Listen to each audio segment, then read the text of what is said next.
കൃത്യനിഷ്ഠത എന്ന് പറയുന്നത് വളരെയധികം എനിക്കുള്ളതുകൊണ്ട് വളരെയധികം ലേറ്റാണ് ഞാൻ. സംഭവം മനഃപൂർവ്വം ലേറ്റ് ആക്കിയതല്ല, വീട്ടിൽ നിന്ന് ഇറങ്ങാനുള്ളൊരു മടി. എന്താണ് ഈ മുടി പിടിച്ച് കളിക്കുന്നതെന്നല്ലേ, കുറേ നേരം ആയില്ലേ, പറഞ്ഞുതരാം. എന്തായാലും ഞാൻ അവിടെ എത്താൻ ലേറ്റ് ആവുമെന്ന് എനിക്ക് ഉറപ്പായിരുന്നു. അതുകൊണ്ട് ഞാൻ ലേറ്റ് ആക്കി ഒരു മണിക്കാണ് അപ്പോയിൻമെൻ്റ് എടുത്തത്. പക്ഷേ എന്നിട്ടും ലേറ്റായി. ഞാൻ അവിടെ എത്താനായപ്പോഴത്തേനും 1:45 ഒക്കെ ആവാനായിട്ടുണ്ട്. ഓൾമോസ്റ്റ് 40 മിനിറ്റ്സോളം നമ്മൾ ലേറ്റാണ്. ഇനി വന്ന കാര്യം പറയാം. നമ്മൾ ആ മുടി വെട്ടിക്കളയാണ്. എൻ്റെ മുടി ഫുൾ ഒരു ചറപറ പറന്നിരിക്കുന്ന കോലത്തിലായിരുന്നു. അപ്പോൾ ഞാൻ വിചാരിച്ചു ആ ഡെഡ് സംഭവങ്ങളൊക്കെ വെട്ടിക്കളയാം, ഒരു ചേഞ്ച് ആയിക്കോട്ടെ. അങ്ങനെ ആദ്യം ഹെയർ എല്ലാം നല്ല അടിപൊളിയായി വാഷ് ചെയ്തു, കട്ട് ചെയ്തു.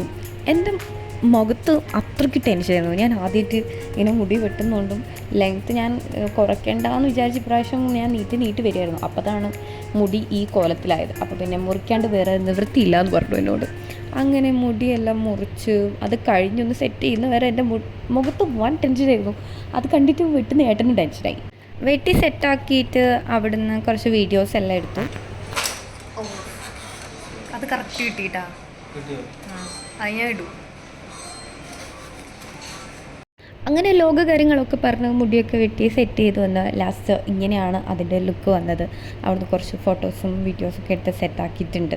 ലെങ്ത്ത് കുറച്ച് കുറഞ്ഞു, ബട്ട് വേറെ നിവർത്തിയില്ല. ആ മുടി ഫുള്ള് ഡ്രൈയും സ്പ്ലിറ്റൻസൊക്കെ ആയിട്ട് ആകെ നാശമായി കിടക്കായിരുന്നു. അങ്ങനെ വെട്ടി വന്നപ്പോൾ ഈ ഒരു ലുക്കാണ് ഉണ്ടായിരുന്നത്. എനിക്ക് സെറ്റ് ചെയ്ത് വന്നപ്പോൾ എല്ലാം അടിപൊളിയായി, ഇഷ്ടപ്പെട്ടു. ലെങ്ത്ത് കുറഞ്ഞാലും എനിക്ക് തോന്നും എനിക്ക് എന്തായാലും മാനേജ് ചെയ്യാൻ ലെങ്ത്ത് കുറവ് തന്നെയായിരിക്കും നല്ലത്. അല്ലാണ്ട് ഞാൻ നോക്കുന്ന എനിക്ക് തോന്നുന്നില്ല. രസമുണ്ടോ? അതിനുണ്ട്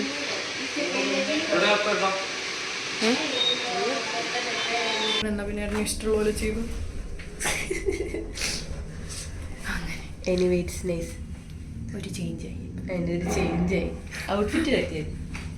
ഔട്ട്ഫിറ്റ് മോശമല്ല. എന്നിട്ട് ആ മുടിക്ക് അല്ലെങ്കിൽ ആ വക സാധനങ്ങളാണ്. അങ്ങനെ പരിപാടിയൊക്കെ കഴിഞ്ഞപ്പോഴത്തേനും ഒരു 2:30-3 മണി അറൗണ്ട് ആയിട്ടുണ്ട്. അപ്പം നേരെ നമ്മൾ പോയി നമ്മളെ ഫേവറേറ്റ് ഫുഡ് ദോശ. ഇപ്രാവശ്യം ഗീ പൊടി ദോശയാണ് ട്രൈ ചെയ്തത് കേട്ടോ. അത് സ്ഥിരം സ്ഥലത്തു നിന്നല്ല, അവിടെ കടേൻ്റെ അടുത്ത് തന്നെ ഉണ്ടായിരുന്നു, ഒരു കടയിലായിരുന്നു. കാരണം നോമ്പൊക്കെ ആയിട്ട് പൊതുവേ ഷോപ്പ് കുറവുകളായിരുന്നു. അവിടുന്ന് കാപ്പി കിട്ടിയ ആ ഗ്ലാസ് ഭയങ്കര രസമായിരുന്നു കാണാൻ. നീ തുറക്കാതെ ഇതൊന്നും ഇതൊരു തുറന്നിക്കില്ല. ഇതിപ്പോ എങ്ങനെയാ നിന്റെ റിയാക്ഷൻ ഞാൻ എടുക്കുക? ഞാൻ തിരിഞ്ഞു കണ്ടേ, അയ്യോ ജന്തു ഞാൻ കയറ്റി മുറിക്കാൻ പറഞ്ഞു. പൈസ പോയി.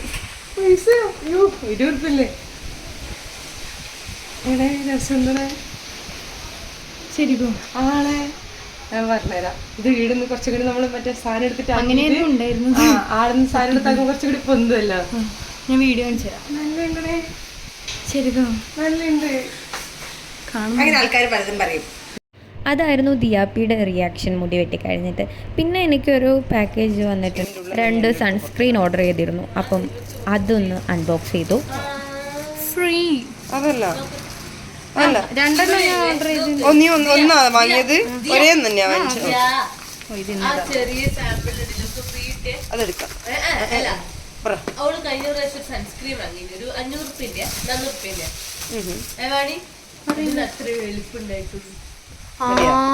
ഫോക്സ്ടെയിലിന് ഈ സൺസ്ക്രീൻ ഭയങ്കര റിവ്യൂ ഇട്ടിട്ട് മേടിച്ചതാ. അത് എന്താണെന്ന് അറിയില്ല, നോക്കി നോക്കണം. അത് കഴിഞ്ഞ് നേരെ ഫ്രഷ് ആവാൻ പോയി.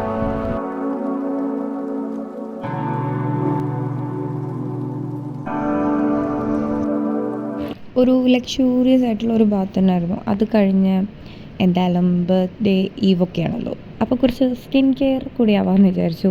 അങ്ങനെ നേരത്തെ മേടിച്ചപ്പോൾ കിട്ടിയ ഒരു ഷീറ്റ് മാസ്ക് ഉണ്ടായിരുന്നു, അതൊക്കെ ഇട്ട് ഒരു 10 മിനിറ്റ് കഥയും പറഞ്ഞ് ബാൽക്കണിയിലിരുന്നു. ഷീറ്റ് മാസ്ക് ഒക്കെ ഇട്ട് കുറച്ച് റിലാക്സ് ആയിട്ട് 5 മിനിറ്റ് അവിടെ ഇരുന്നു. ഇപ്പം നന്ദു വീഡിയോ കോൾ ചെയ്യും. അപ്പോൾ ഞാൻ വിചാരിച്ചു വളരെ റിയാക്ഷൻ റെക്കോർഡ് ചെയ്യാമെന്ന്. നോക്കിക്കോട്ടെ ഈശ്വര. അപ്പം കോൾ ചെയ്യുമ്പോൾ ഞാൻ റെക്കോർഡ് ചെയ്യാൻ വിളിക്കുന്നുണ്ട്. 1 മിനിറ്റ്. ഇത് പൂർണ്ണയെ വിളിക്കുന്നത്, നോക്കി നോക്കട്ടെ. നന്ദു വിളിക്കുന്നതിന് മുമ്പ് വീട്ടിൽ നിന്ന് അമ്മയും അനിയത്തിയും വിളിച്ചു. പക്ഷേ ഇതിൻ്റെ വോയിസ് റെക്കോർഡ് ആവുന്നുണ്ടായിരുന്നില്ല, ഓൺലി വീഡിയോ മാത്രമേ ഉണ്ടായിരുന്നുള്ളൂ. ഒന്നും നടന്നില്ല ഗൈസ്. ഞാൻ ആലോചിക്കണമായിരുന്നു, എൻ്റെ അല്ലേ അമ്മ, ഒന്നും നടക്കാൻ പോകുന്നില്ല. പൂർണ്ണയാണെങ്കിൽ എനിക്ക് തോന്നുന്നു ഉറപ്പാണ് ഞാൻ വീഡിയോ എടുക്കുന്നുള്ളതുകൊണ്ട് ഫോണിൻ്റെ മുമ്പിലേക്കേ വരുന്നില്ല. അപ്പോൾ പിന്നെ അത്ര ഡിമാൻഡുള്ളവരൊന്നും നമ്മൾ എടുക്കേണ്ട ആവശ്യമില്ലല്ലോ. നന്ദു ഇപ്പോൾ വിളിക്കും, നന്ദുവിനെ എടുക്കാം. നന്ദുവിനെ നല്ല ആടിപ്പൊളി കിണ്ണം കഴിച്ച് റിയാക്ഷൻ ആയിരിക്കും. ആക്ച്വലി റിയാക്ഷൻ നല്ലത് കിളീൻ്റെ ആയിരുന്നു. ഞാൻ വെട്ടിയ ഉടനെ കണ്ട കിളീൻ്റെ റിയാക്ഷൻ അയച്ചിരുന്നു. പക്ഷെ അതൊന്നും ഞാൻ എടുത്തിട്ടുണ്ട് എന്ന് തോന്നുന്നു. നോക്കട്ടെ.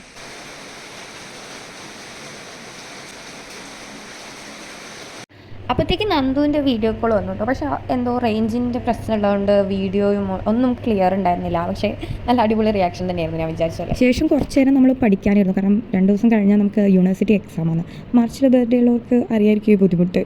എക്സാം എല്ലാം ബർത്ത്ഡേ എല്ലാം എക്സാമിൻ്റെ നടുവിലായിരിക്കും. എന്നെ ചീത്ത വിളിക്കുന്നത് ഇവള് വാണിക്ക് നല്ല വ്യക്തമായിട്ട് കേൾക്കാം. എൻ്റെ ഫോണിൻ്റെ സൗണ്ട് കുറച്ചിട്ടും അവള് നീ ചീത്ത വിളിക്കുന്നത് നല്ല ക്ലിയർ ആയിട്ട് കേൾക്കുന്നുണ്ട്. ഓക്കെ, അതൊരു വൻ പ്ലാനിങ്ങിൻ്റെ കോളായിരുന്നു. പക്ഷേ ഞാൻ കുറച്ചൊക്കെ കേട്ടുപോയി. ആ പ്ലാനിങ് ആണ് ഇത്.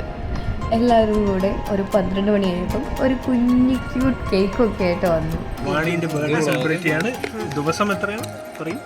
18. ആക്ച്വലി അച്ചു തന്നെ 12 മണിക്ക് വിളിച്ചു. അപ്പം ശരിക്കും ഞാൻ വിചാരിച്ചത് അവൻ വിഷ് ചെയ്യാൻ വേണ്ടി 12 മണിക്ക് വിളിക്കുന്നതെന്നാണ്. ബട്ട് കുറച്ച് കഴിഞ്ഞപ്പോൾ ആ സൗണ്ട് എൻ്റെ അടുത്ത് മറ്റേ താഴെ നിന്ന് കേൾക്കുന്നു. എനിക്ക് അവൻ താഴെ നിന്നിട്ടാണ് വിളിക്കുന്നത്. അപ്പം നോക്കുന്നുണ്ട് കേക്കൊക്കെ ആയിട്ട് റെഡിയായി നിൽക്കുകയാണ്. എന്തോ ഒപ്പിക്കുന്നുണ്ടെന്ന് എനിക്കറിയായിരുന്നു. പക്ഷേ ഇവരിങ്ങോട്ട് വരുന്നു, അവിടുന്ന് കേക്ക് മുറിക്കുന്നു ഞാൻ വിചാരിച്ചില്ല. റോട്ടിന്നൊരു കേക്ക് മുറി അത് ഞാൻ വിചാരിച്ചില്ല. നമ്മൾ അതിനു മുമ്പ് വരെ എന്തൊക്കെയോ എക്സാമിനുള്ളത് വായിച്ചുകൊണ്ടിരിക്കുകയായിരുന്നു. പക്ഷേ എനിക്ക് നല്ല മനസ്സിലാവുന്നുണ്ട് ദിയാപ്പി ഈ ലോകത്തേ അല്ലേ. അവൾ ഭയങ്കര എക്സൈറ്റ്മെൻ്റ് ആയിരുന്നു. But I M so happy. അവള് എന്നെക്കാട്ടും എക്സൈറ്റ്മെൻ്റ് ആയിരുന്നു അവൾക്ക് ഈ കേക്ക് കൊണ്ടുവരുന്നതും അത് മുറിക്കുന്നതും. അതിൻ്റെ ഒപ്പം എനിക്ക് ഈ മത്സരം അഭിനയിക്കുന്നുണ്ടായിരുന്നു. ആൻഡ് ഭയങ്കര ക്യൂട്ടായിരുന്നു അത് കാണാൻ. അതൊക്കെ കണ്ട് നമ്മൾ ഇമോഷണൽ ആവുന്ന കൂടി എടുക്കുക. അച്ഛൻ്റെ വാണിന്റെ വയസ്സ് കൂടി വരുമ്പോൾ എന്താണ് മോനെ? അപ്പോൾ ഇത് വാണിന്റെ പിറന്നാളായിരുന്നു. ബാക്കി നമ്മള് നാളെ സെലിബ്രേറ്റ്. ഇതിന്റെ ബാക്കി ഞങ്ങൾക്ക് നാളെ കിട്ടിയിരിക്കണം.